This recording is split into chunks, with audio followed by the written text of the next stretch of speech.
Jacksonville. The child was born but couldn't sit still. 86 years later with no regret. You know that man can't sit still yet. The Great Depression couldn't get him down. He worked for his dad's store in town, collecting money in small amounts for poor whites and blacks in their furniture accounts. Stetson Kennedy wants us all to be free. Stetson Kennedy wants us all to be free.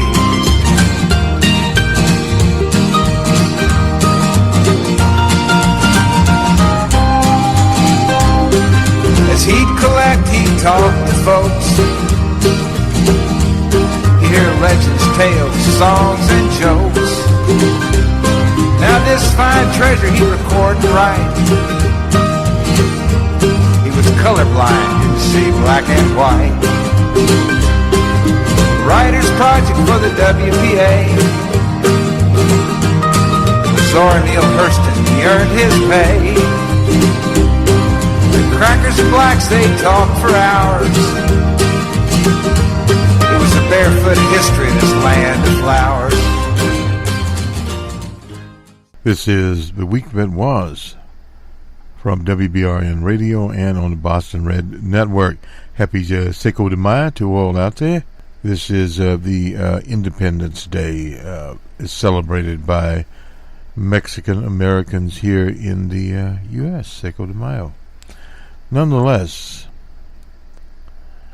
we are wrapping up, looking back at the week, some of the events that shaped the week and will shape weeks in the future as we move through May.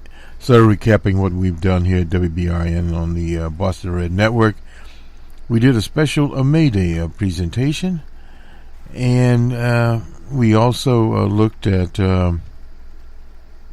several other things here during the week, our regular programming, and I thought we had a schedule up here of what we actually did during the week. But anyway, nonetheless, we covered the teacher strike out in Arizona.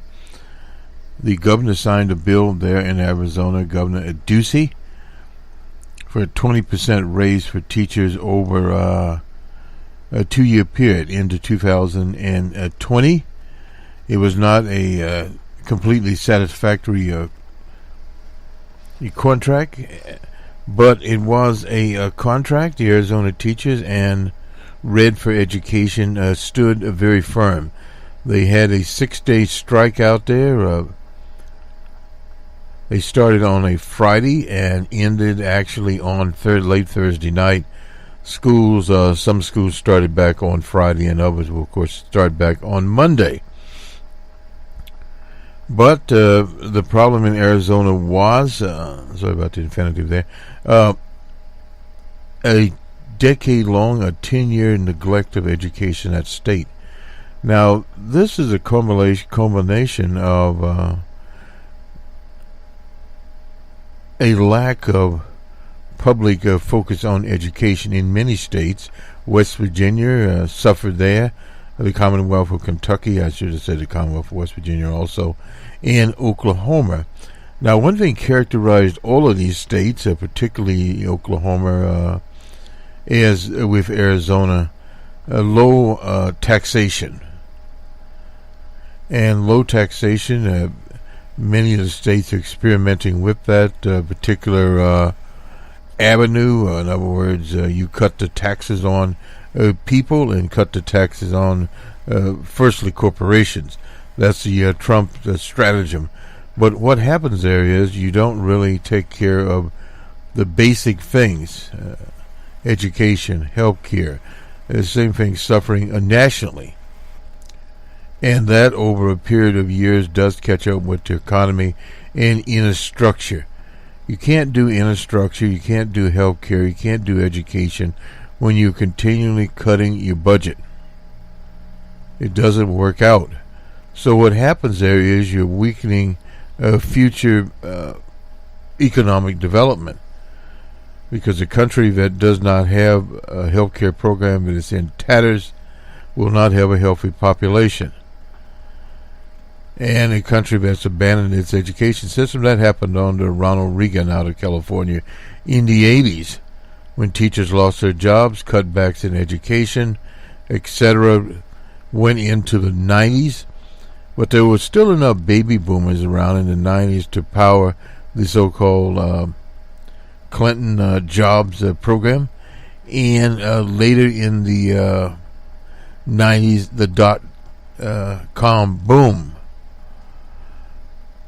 And of course, there was the burst afterwards. But once more, that brought in the tech sector what you now see as in the 2000s, after the Depression, and some slightly before that, the Facebooks, the Twitters of the world, etc. This whole Silicon Valley ecosystem has come about basically fueled by people that are not from North America, about 80%.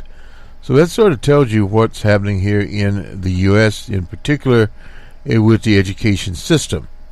Now you have a continual struggle over immigration. And at the same time, the baby boomers have started to retire, and without any replacements for the boomers.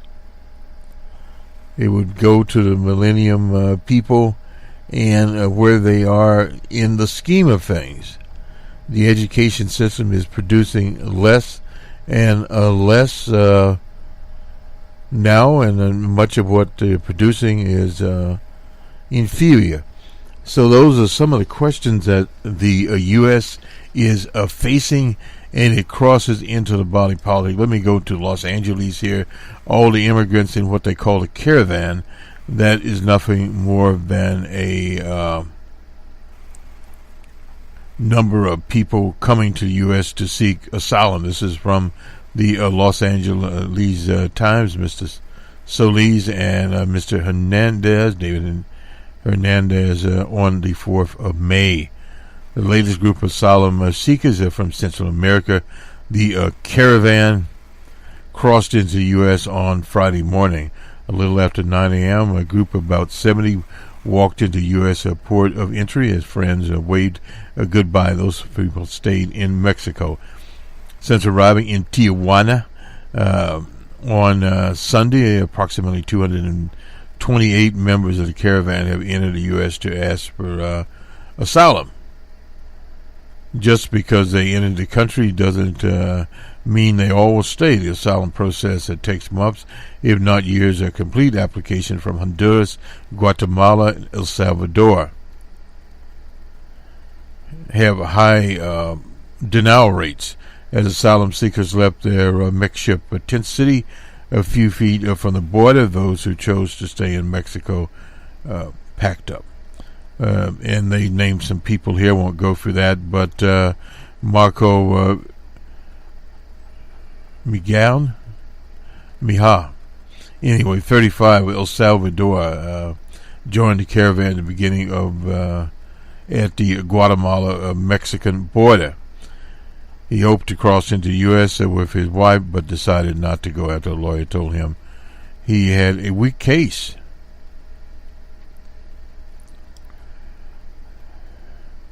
Mija has 5 deportations on his record from 2010 to 2013, but trying to cross from Mexico into Arizona. At least one resulted in an 18-month stint in an immigration detention center in southern Nevada. And he could face 3 more years of detention. I'm happy for the people with the opportunity to go. He said, my wife has never been to the U.S. She was very excited for the opportunity. The last thing he told his wife was keep moving forward. Mija, who fled gang violence in El Salvador, won't be able to stay in Tijuana permanently. The Mexican government denied his asylum claim a year ago. So he's again on the move, and will continue to be on the move there. So that's one of the immigration stories that we come upon, with people asking for political asylum to come in to the U.S. An ongoing process. You hear about immigration, but what the corporate media puts out, and from the DJ Trump administration, is the quote-unquote dark side of it. Immigrants are committing crimes. Groups of people commit crimes all over the place. You go to the Commonwealth of West Virginia, you'll find crimes. A high rate of opioid addiction there. In many of those states, the Appalachian part of Ohio and Pennsylvania. So you could go on and on where you have those kinds of situations in highly underdeveloped areas. And the U.S. has plenty of those. We'll be talking about that a little bit on Numbers Man this week in economics. We'll go into that. And also another note today, the Bertha Hathaway organization is having its annual meeting today, starting at about 10 o'clock Eastern Time in Omaha, Nebraska. That is Warren Buffett's shop. It's known as the Woodstock for Capitalists. They hold it every year at the City Center in downtown Omaha, Nebraska. Bill Gates is always there. They tossed the Omaha Herald newspaper. Maybe they had to put several together these days. It's the Sunday edition. And as Buffett says, he's a little bit of B.T. Barnum. Well, the whole economy has become a B.T. Barnum these days. But he will be there presiding over the annual meeting with his sidekick, Charlie Munger. Charlie Munger, I think, is 92 or 3, and Warren Buffett is, 87 or 88. And he seems to be in pretty good shape there. And so those that have an opportunity, check out some of that. It'll be live. Mr. Buffett will be reporting on the estate of Bertha Hathaway, which owns everything from Dairy Queen to the Burlington Northern Railway, the Furniture Mart there in Omaha, and even on the Omaha Herald. And he's increased his stake in Apple, dropped his stake in IBM. I'm not sure where his stake is in Wells Fargo or Wells. I think he's still got a significant part that he should move out of that, in our opinion. But anyway, nonetheless, you will hear all that, and then, of course, there'll be resolutions from stockholders. They won't pass. Only the ones by Buffett will pass there. So again, everything there, manufacturing companies, he has those. He even has one that does trailer parks. That sells trailer parks at exorbitant rates. So all of Bertha Hathaway is not, as they say, bells and roses. Like any capitalist enterprise, it reflects the ecosystem that it operates in. But we cover it each year. If we can, we get to Omaha, Nebraska. This year we'll not make it to Omaha, Nebraska. In other words, it's a sort of an in and out situation. But we'll talk about the economy, and he will talk about the economy. Very interesting situation when you get down to 3.9%. We'll be talking about that on the week this week in economics. Sorry about that. There's similarly cast all from WBRN and on the Boston Red Network. Anyway, nonetheless, let's sort of double over here while we have old Matt Blevin, I'm sorry. This is from the Courier-Journal in Louisville, Kentucky. Religion and charter schools are behind Blevin's JCP takeover. Now, I'm not sure what it is. The legislature must control the authoritarian behavior of Matt Blevin and force him to drop his obvious intention to sever an elected local body, the Jefferson County Public School Board. Oh, I see. If Blevin acts upon his Machiavellian intention, and it would implode upon the base tenet of democracy that requires a public board to run only by elected officials. Now, did I say impugn? Okay. Anyway, Blevin's religious beliefs seem to have motivated his action. He wants charter schools to so his beloved religious thumpers can obtain public funds to run religious schools. The push of Stephen Pruitt, the state's education commissioner, Pruitt replacement has already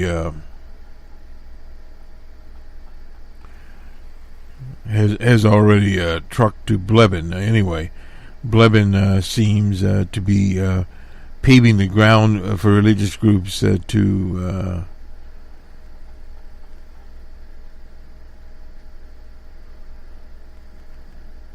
marshal the public schools. The path is riddled with potential violations of First Amendment.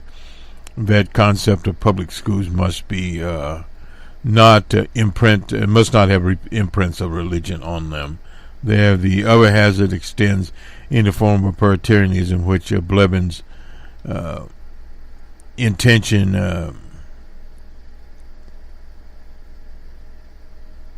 in dictatorships, psycho-democracies, even seemingly democratic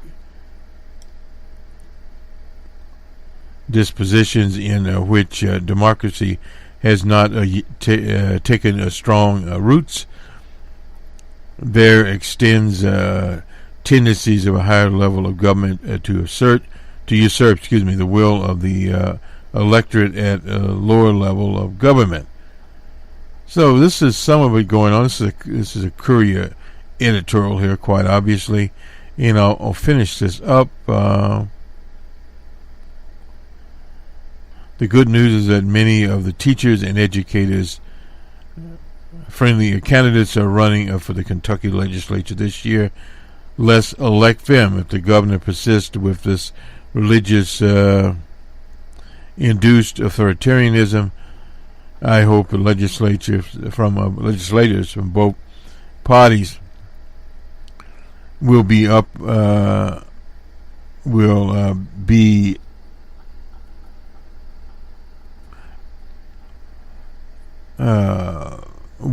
fix him up.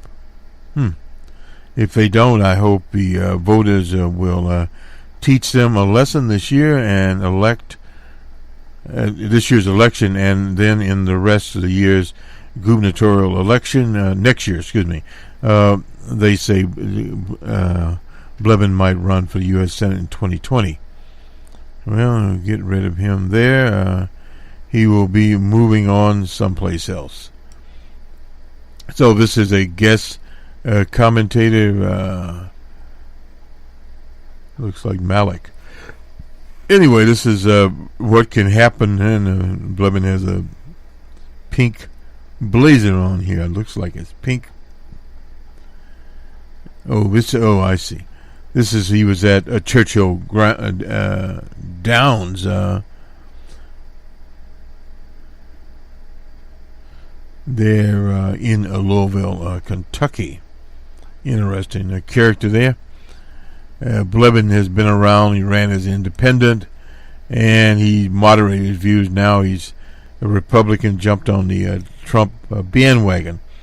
A total opportunist, no doubt about that. I think we covered the Berkshire Hathaway. That'll be on yahoo.com if I forgot to indicate that. So we'll just move on here. And let's see what else we can grab here. Our beloved Dr. Daniels is retiring as a distinguished lecturer, at York College. That is in the City College. University of New York announced today that Dr. Daniels is retiring. He will deliver his final campus community lecture on May 17th at York College Performing Arts Center. So stay tuned for Dr. Daniels.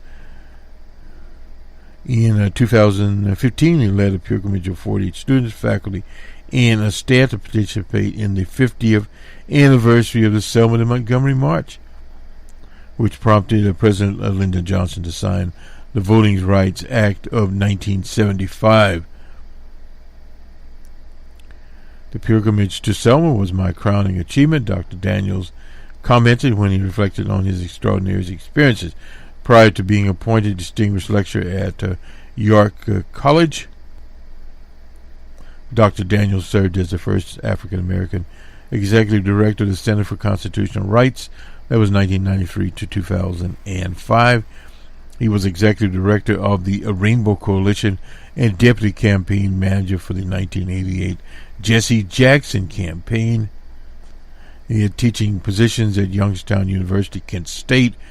Incidentally, we'll look at Kent State and the anniversary of the 1970 murders of the 4 students and woundings of others in Kent State from a professor that was there, courtesy of Dan Ravish, News and Guts. We will play that tape as we exit out of here. There, so we'll get that piece taken care of. Now let's move on here. We'll get Uncle Carl Robe while we're here. We don't want to forget Uncle Carl. Where's Uncle? He's somewhere around here. Here he is. How bad is it for House Republicans? It's only May, but the Democrats are measuring up to grapes here. Nancy Pelosi assured the press on Tuesday, adding, "I will run for Speaker in case anyone doubts it." She's 78 years old and confident of retaking the House. Well, we never count the chickens until they hatch. Carol Maloney, she's 72, to lead the Joint Committee on Economics. Jerry Nadler, 70, to lead the Judiciary Committee. And a spring chicken named Vasquez, 65, on the Small Business Committee. I hadn't seen any African Americans in that leadership conference. And this is one of the problems with the Democratic Party nationally doing business the same way as they did many years ago. Pelosi's confidence may flow from recent headlines taunting of fundraising. Well, would not put too much into that. More than 40 Dem House challengers, outraged Republican incumbents. Well, that is something you look at more closely to November. Like much of political reporting, there is some truth in those statements, no doubt about that. But no nuance or little context. No doubt the structure of this year's midterm election is complicated, so headlines about important campaign elements like fundraisers closer attention. No doubt about that, because the Republicans, via the Koch brothers and various other dark money operations, excuse me, can in the last 30 days of the campaign put millions of dollars in. So let's don't get overconfident about that. And from our mailbox, we've seen numerous daily fundraising letters from Nancy Pelosi, and you name it. Anyway, one problem with fundraising stories that give Pelosi such cheer is that they often compare Republican and Democrats by totaling the money raised by all their respective primary candidates. The National Journal, for example, said Republicans have raised less money than Democrats in 13 of the 23 key states. Head-to-head figures look a little better. 15 of 16 Republican incumbents running for re-election in those seats have raised more money than the leading Democratic opponent. Doesn't mean a lot right now. He takes, for example, of Virginia's 10th Congressional District. 8 Democratic candidates there have together raised $4.9 million. That's more than the incumbent. Oh, that's Barbara Comstock. Well, Barbara Comstock's always been in trouble. But the total Democratic first runner banked just $1.4 million with 818,000 on hand. Comstock raised $2.8 million and has $1.8 million on hand. in better shape would report. But political shape, she's very shaky in that district. So he gives some other examples here. Old Uncle Carl is spinning this. The advantage of Republican incumbencies to grow. Another one here, Rockham. Rossum, anyway, has more than 2.4 million on hand after the March 20th primary, while the winning Democrat was forced by the primary to spend down funds to just under 92,000. Republicans do have significant problems in these 23 districts won by Hillary Clinton, especially in California. Well, the Republicans have been pretty much extinct out in California, but they have the jungle primary out there. Incidentally, was put in financed by some of the .com libertarians. That is no shining marker to democracy there. Democrats lead the money chase in districts from Ed Royce and the are retiring, and of course old Daryl Carlom Iser. He's retiring also. Dan Rofenbecker trails his principal Democratic challenger. You could expect that. These characters out in California, the Republicans that is, are living on a borrowed time. On the other hand, in Orange County, I didn't know Minnie Roberts was down in Walters was down in Orange County twice as much, but she's an incumbent as a Democratic competition. There are 7 of them. Walters also has 3 times as much money on hand. Well, he's writing in the Wall Street Journal. I guess I didn't put this up here. On the 3rd of May, we'll do the Dan Ravis story here. This is Jerry Lewis, a professor at Kent State University in 1970, and we are now in 2018, so we have 48 years later. This was done about 5 years ago, something like that. Today, I find myself at Kent State in University in Ohio, a place that forever will be marked by what happened there. I'll get back to this a little later here, and we'll actually play it. Now let's move on here.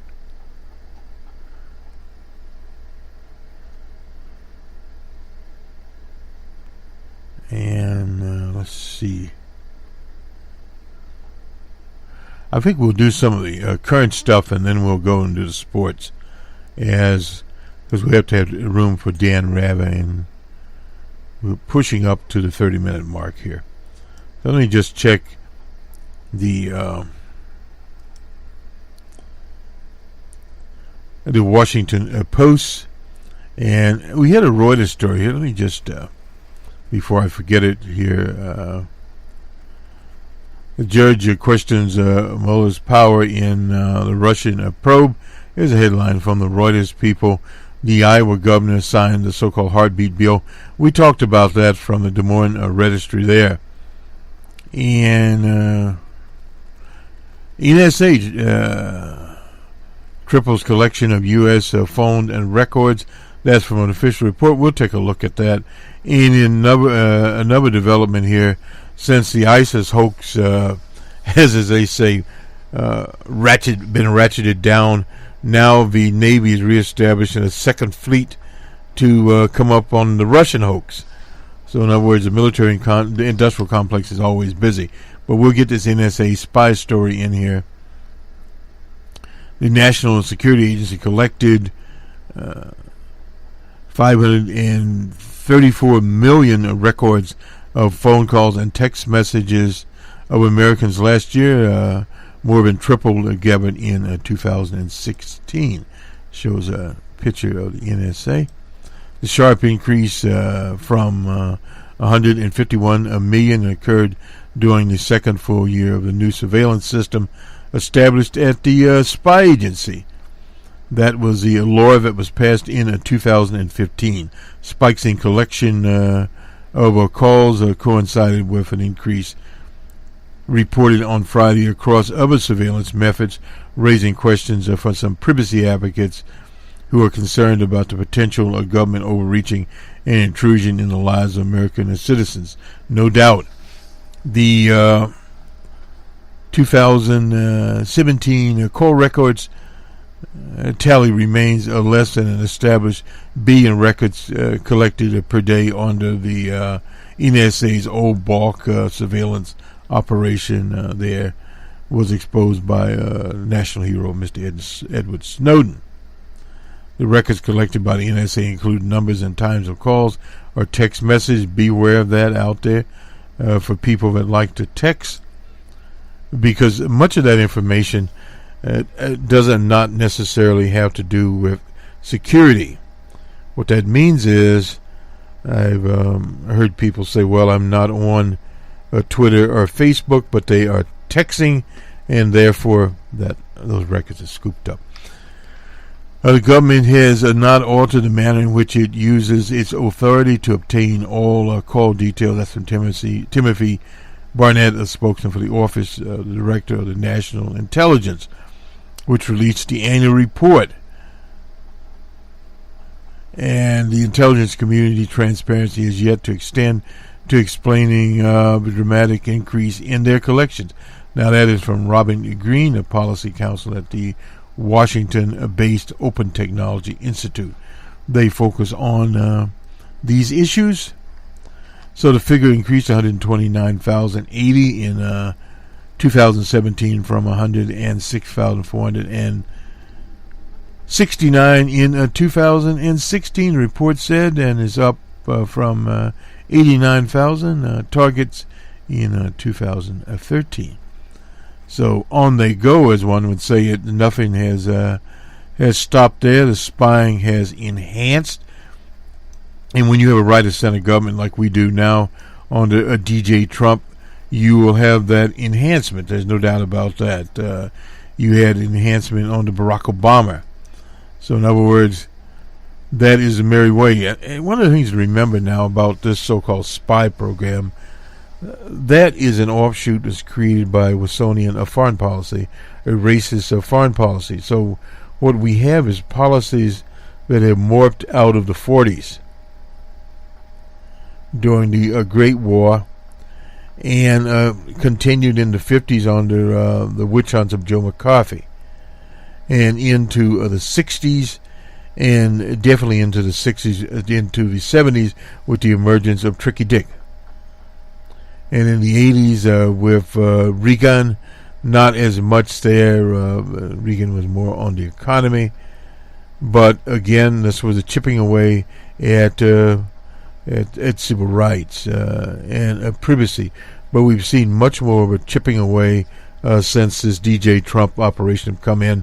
And the Republicans have been on a crusade before DJ Trump to disenfranchise as many people as they possibly could on the state level, and at the same time get religion into the schools.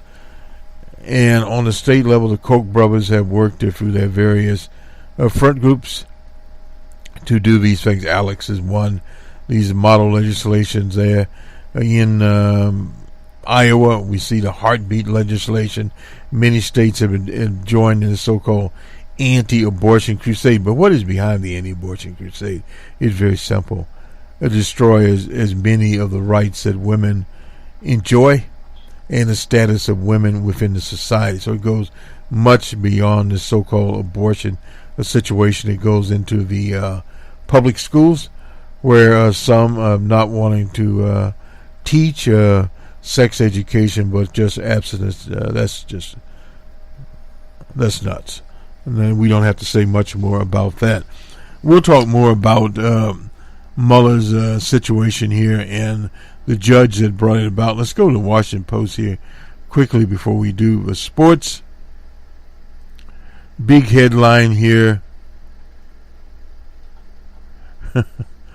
A week in the harsh spotlight shows Sanders struggling with credibility. That is the press secretary there, old Huckabee Sanders. She's going around. This is kind of funny here. It shows Justice Ginsburg with some weights called Super Diva. The new film RBG reveals how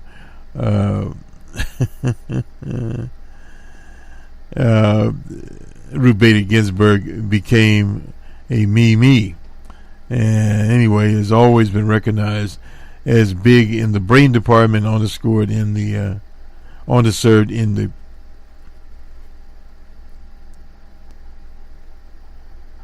she is a notorious OO and has created a whole new way of the public to look at the Supreme Court. No doubt about that. Incidentally, Vice President Pence's position retired. Evidently, that was a position that dropped a dime on Candyman Jackson, who was going to be the VA's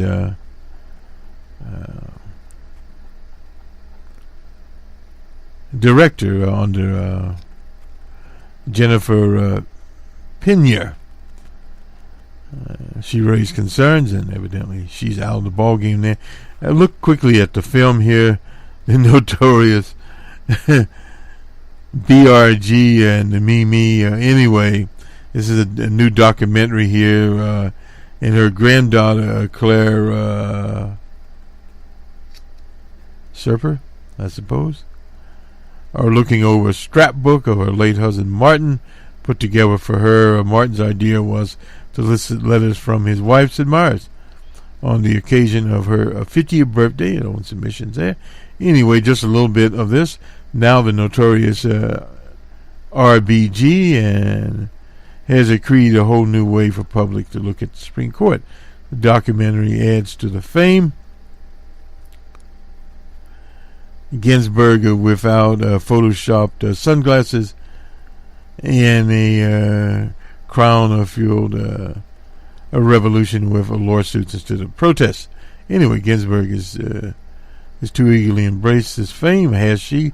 All the speaking engagement interviews have presented a platform to speak about the Me Too movement and the need for the Equal Rights Amendment, Kopernik, and notably DJ Trump. It's a documentary work here of Bessie West and Julie Coyne, who launched this weekend a film called The Best of Sex. Anyway, this is, again, she is 85 years old and has made so far in 13 speaking engagements. That's not very many. With her, and yeah.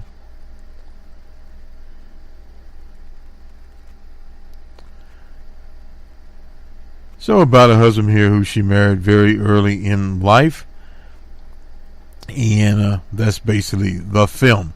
Let's do the sports now, and then we'll get to Kent State and remembering Kent State.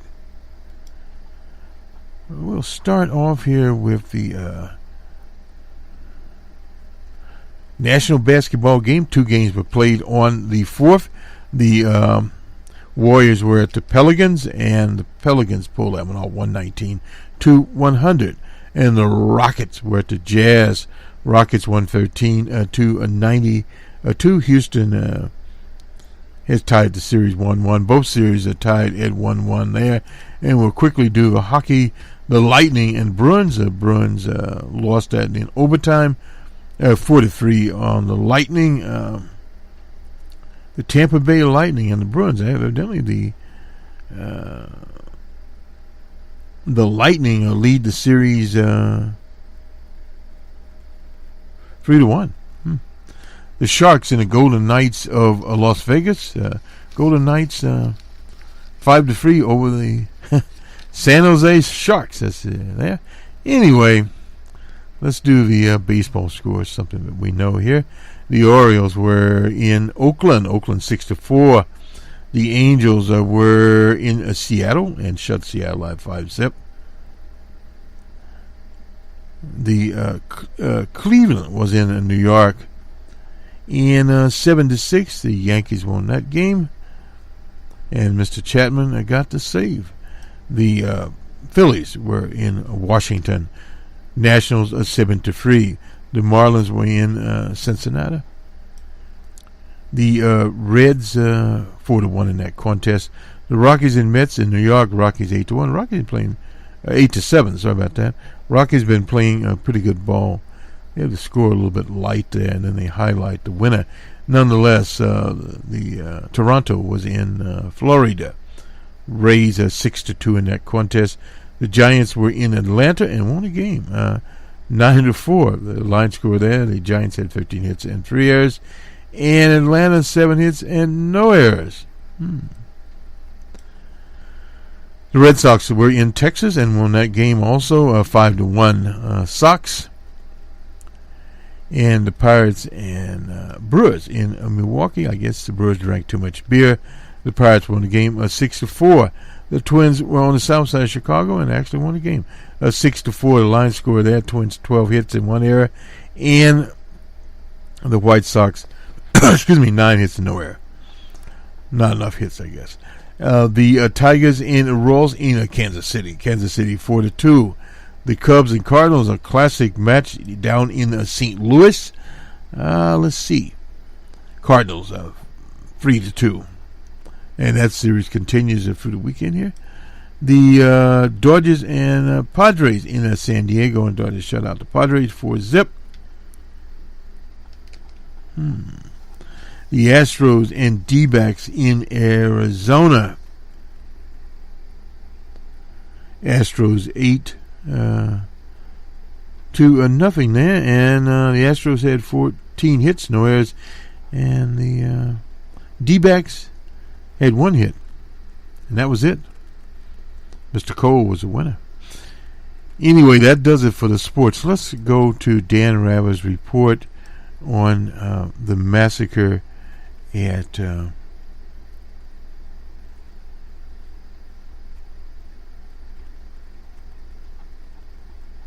Kent State. Very, very sad situation, and we'll just let you hear it now.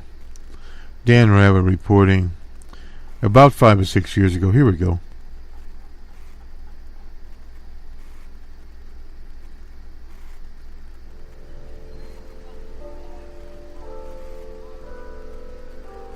I've been on the Kent State faculty for 42 years, and in May of 70, particularly May 4th, I was a faculty marshal. We were faculty who felt that if students were protesting anything, whether it was the university itself or issues outside the university, there should be a faculty presence, if you would, conflict resolution. Some people have described us as a calming effect. I like to think that we were facilitators of nonviolence, and I think we were. And this site overlooks the commons where this event occurred, or started at least.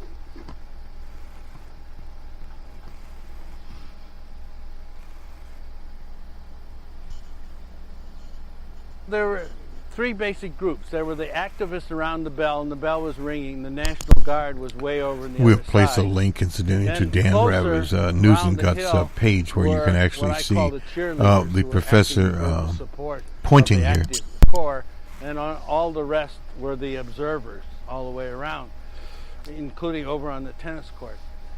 So we estimate roughly about 3,000 people were here that day.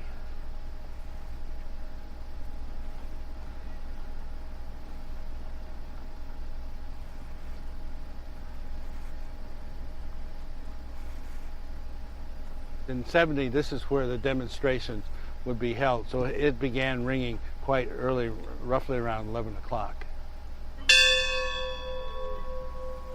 The bell was ringing constantly, and the student said, "Join us, Dr. Lewis." And I said, "No, I'm a faculty marshal today." And I went up to the corner of Taylor Hall, and there I met my friend Norman Duffy. And this is when we talked about talking with the students, but never got a chance to do it.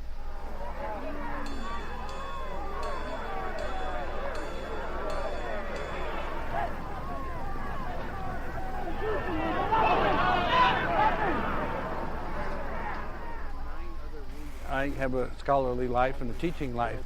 Way out in the road there. The furthest wounded student was way. But certainly when I come up on the hill and in the parking lot, and yeah, I always feel bad. You know, I wonder why they died and I didn't. So that's why I teach it. That's why I care for the slain students and the wounded students too. Several of them who are close friends. I can teach about it, and that's the way I honor the 4 students. Well, we were in the midst of the Vietnam War. President Nixon in the '68 campaign had said he had a secret plan to end the war, along with Mr. Kissinger as Secretary of State. On April 30th, 1970, President Nixon went on the air and announced that he had invaded Cambodia, or not he, but American soldiers had invaded Cambodia. And this announced 2 things. One, that the war was not ending, and secondly, that it was spreading. And this is important because all the males in our society over 18, unless they got deferments, were eligible for the draft. And the draft is a fundamental issue, which of course is different from today's Iraq war. And so this began student protests, not only here at Kent State, but all over the United States. The National Guard came up the hill this way. Students were ahead of them. There were a lot of students who were along the fence here. National Guard went up over the hill and down to what used to be our practice football field. And for about 10 minutes, it became what we called a tennis match. The National Guard would shoot a canister up here. The students would run out, grab the canister of tear gas, throw it back, and this went on back and forth.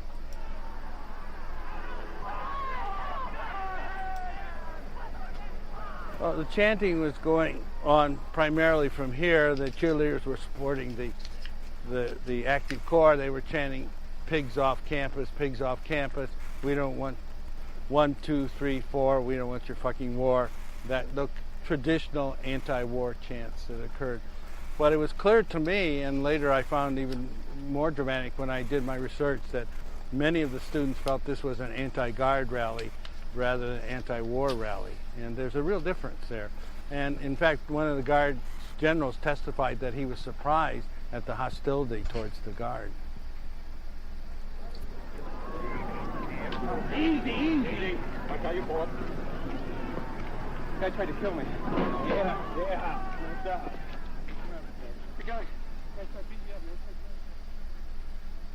All of a sudden, the Guard stopped their tear gassing and came up the hill really fast.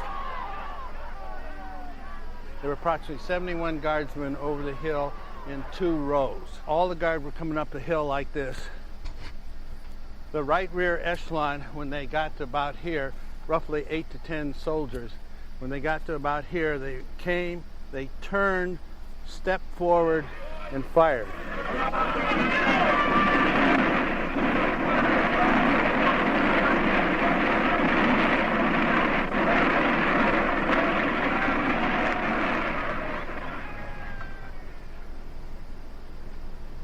12 of the 13 casualties were on the hill or in the parking lot. Now, interesting enough, the closest students to the National Guard were right here along this fence.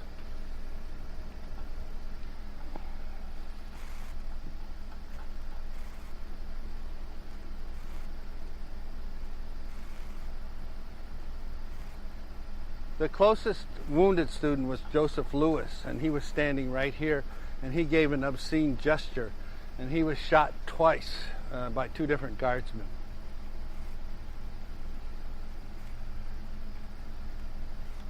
The next closest wounded student was John Cleary. He was right here, and you may have seen him on the front of Life magazine being first aided.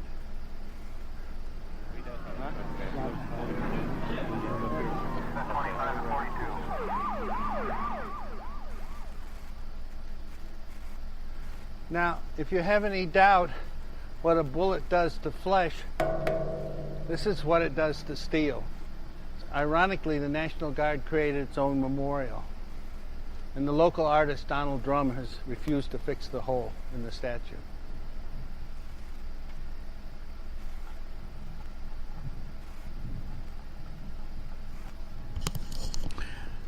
Donald Trump put that up in the statue up in This 1967. is the Jeffrey Miller spot, and this is Mary Vecchio in this position. This is the famous picture which eventually won a Pulitzer Prize. John Philo was standing over there where those students are standing. John Philo was a junior photography major at Kent State. And this was on the news magazines and things like that. And it's become really a symbol of the Vietnam era. In fact, Life magazine said that was one of the top photographs of the century.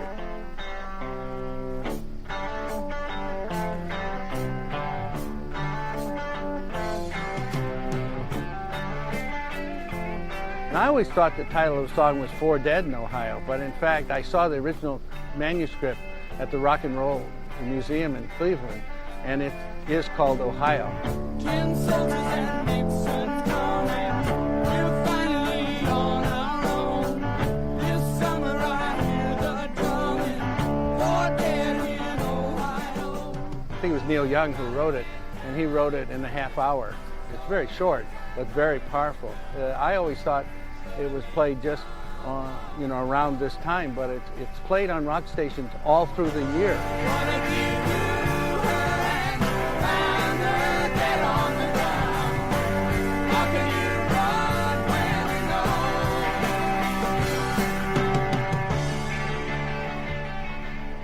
know? These stones are put here by a Jewish organization because 3 of the 4 slain students were Jewish, and so it's a tradition to leave a stone when you mourn, and that's what these stones are provided for. So students and other staff and faculty who come to the vigil tonight will pick up a stone and put it on top of the bollards.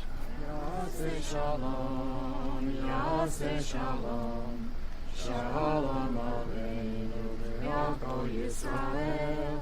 Yaseh shalom, Yaseh shalom, shalom aleinu v'yavo Yisrael.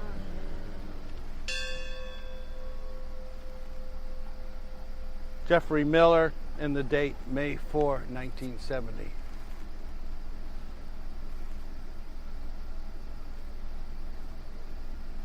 This is Alison Krause's spot. She's almost 110 yards away from where the guard fired the pagoda. She was shot 3 times in the back.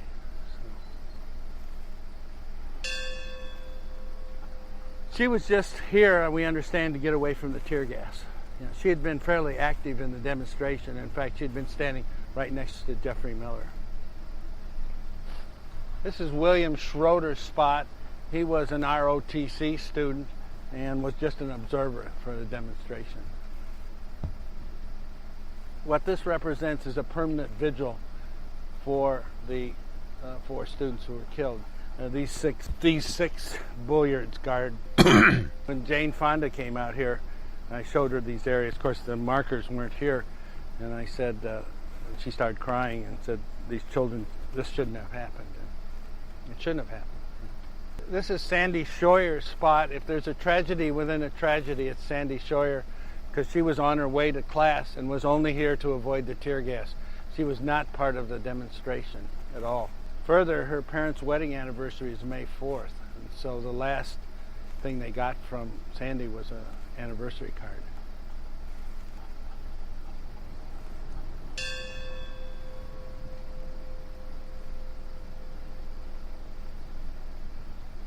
This is where I was standing, and I watched the guard go up to the pagoda, and when they got to the pagoda, they turned together and fired.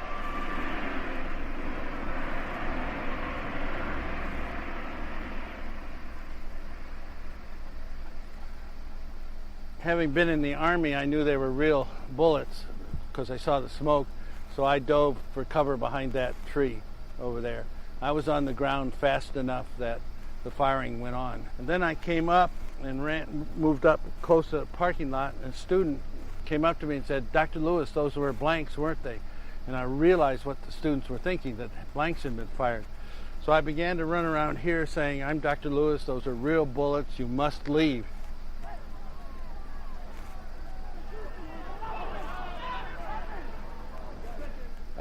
Kent State was closed, and we were closed for 6 weeks. And then shortly after, we closed, it began the first national student strike in American history, where over 800 universities were on some sort of strike situation. It was unfathomable that they fired. There was no reason to fire, but I understand it. They were very poorly trained. They were very poorly led. They didn't know who their officers were. They didn't know who their non-coms were. In some cases, they didn't even know who their fellow soldiers were. They were poorly equipped. The gas masks, in many cases, didn't fit properly. So we shouldn't paint the guardsmen with this broad brush that they're all killers. They're not. Many of them acted very responsibly. The 4 discs represent the 4 slain students, and the 1 disc over here represents the 9 wounded. Then they're starting to come up now. There'll be 56,000 daffodils that will come up, and they represent the casualties in Vietnam.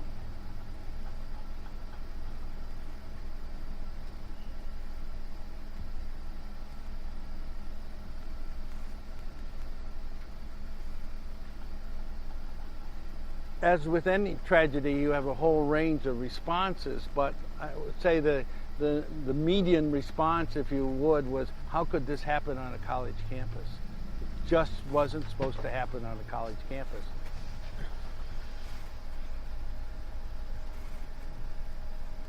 I remember seeing the Virginia Tech warning going on and the candlelight vigil and saying to my wife, I wish we could have done that here on the Commons, but we didn't have this opportunity.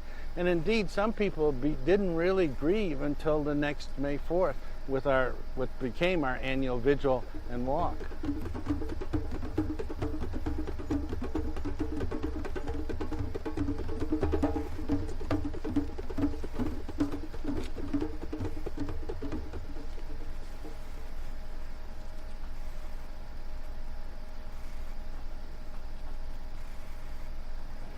On behalf of the May 4th Task Force, we will be ringing the victory bell 32 times. We do this in solidarity for another grieving campus.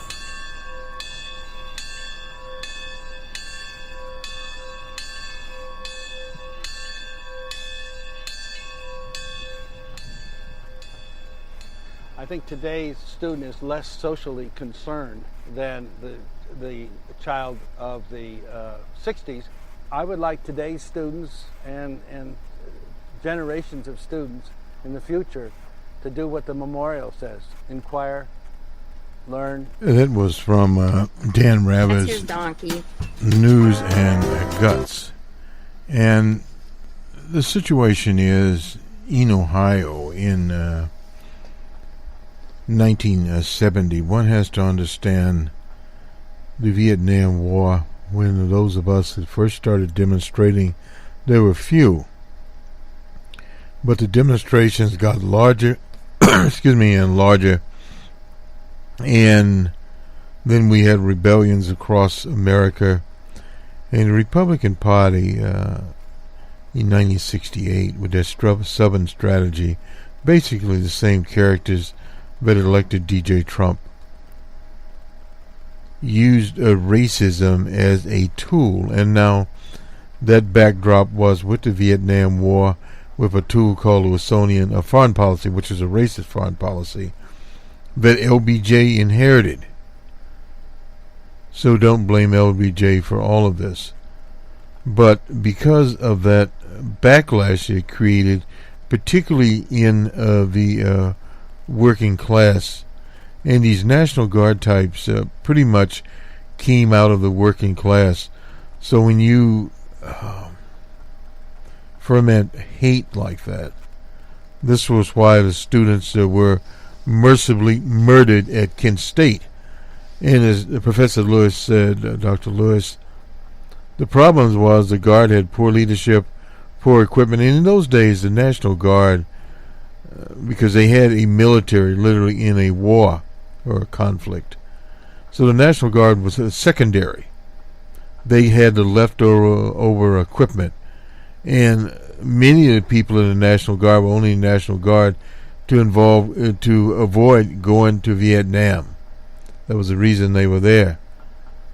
But there were a few, and those were the people that fired upon the students. The students were unarmed, period.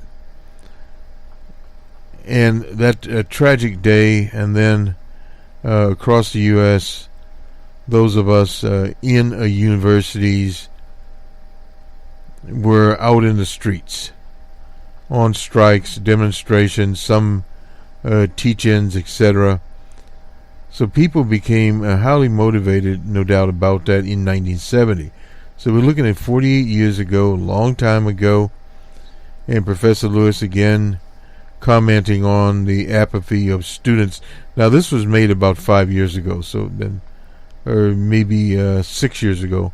So it was, I think, 42 years when he made this particular video. But things have changed in 6 years. But part of it is also the experiences of people, and this administration has brought about experiences not seen for the masses of people since the 60s. We had the Women's March on Friday Java. You'll hear heard LaDonna talking about that particular march, 1 million women marching one day after the inaugural of DJ Trump. And then the March for Science, the students' marches, and these students running for political office, and all these progressive candidates running for political office. Carl Rove was talking about Democrats. A lot of those Democrats are progressive people like Ben Jealous that's running in Maryland. So we do have progressive platforms out there presented to the electorate. And we challenge people here to get involved at whatever level you can. If you are out in some backwater, on a national level. If you can't find a protest to go to, send $5, $10, $20 to Bernie or whomever. Get in the process, because it does take money to fuel this. But you can do that, and you can go on social media if you like and register your opinion, but also tune into people like News and Guts by Dan Rather. We